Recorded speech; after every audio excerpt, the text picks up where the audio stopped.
Você está pronto para a revolução? Levante-se, não se entregue. Ele te escolheu. Dentro de você existe um chamado para a revolução. Você não está só. Existem muitos que se juntarão a você. A dor que você sente é a mesma que nós sentimos. Mas já vejo a esperança cortando o céu como um raio em meio à tempestade. Aguente firme essa noite. Estaremos juntos no amanhecer, com um sorriso no rosto e uma força que ainda não conhecemos. Você foi chamado para vencer. Levante as armas que Ele te deu e lute até o fim. Jesus Cristo veio até nós para mostrar que a revolução está no ar. Não existe mudanças sem Ele. Leia os evangelhos. Não se deixe enganar pelas maravilhas temporais desse sistema mentiroso. Só Jesus pode dar sentido à sua vida. Ele é o amor, Ele é a vida. Receba Jesus, a verdadeira revolução, e seja livre!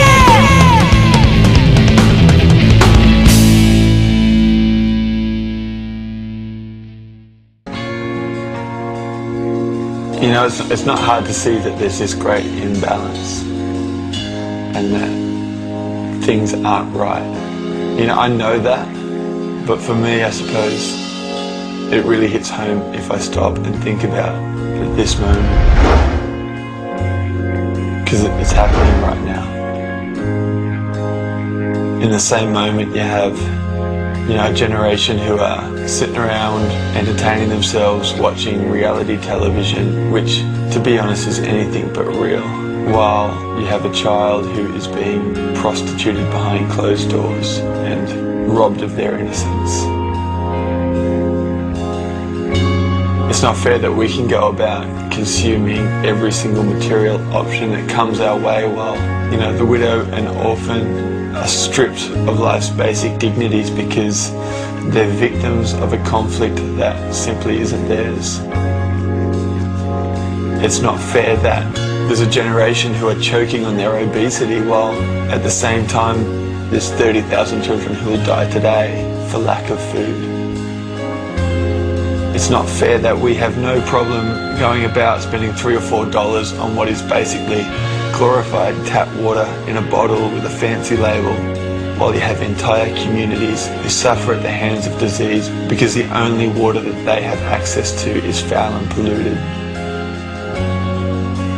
It's not fair that we, you know, can sing and dance and jump around in our freedom and in our liberty while at the same time the slave remains captive, out of sight and out of mind.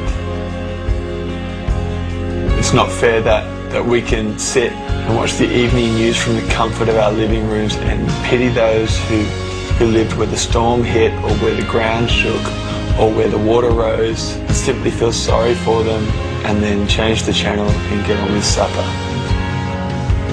Is it fair to walk past the homeless man and give him nothing in the assumption that he'll spend it on booze or cigarettes, or to suggest that he should go out and get a job? I mean, who are we to judge the alcoholic or the prostitute or the addict or the criminal as if we are any better?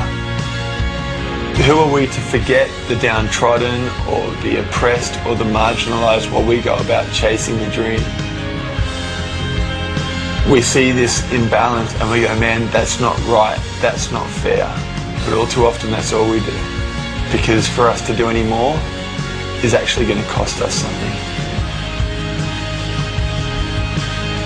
And if that's where it ends, perhaps then it's fair to say that when we ignore the prostituted child, that we actually lend our hand to their abuse. That when we ignore the widow and the orphan in their distress, that we actually add to their pain. When we ignore the slave who remains captive, that it's us who's entrapping them. That when we forget the refugee, that it's us who is displacing them. That when we choose not to help the poor and the needy, that we actually rob them. Perhaps the only fair thing to say is that when we forsake the lives of others, we actually forsake our own.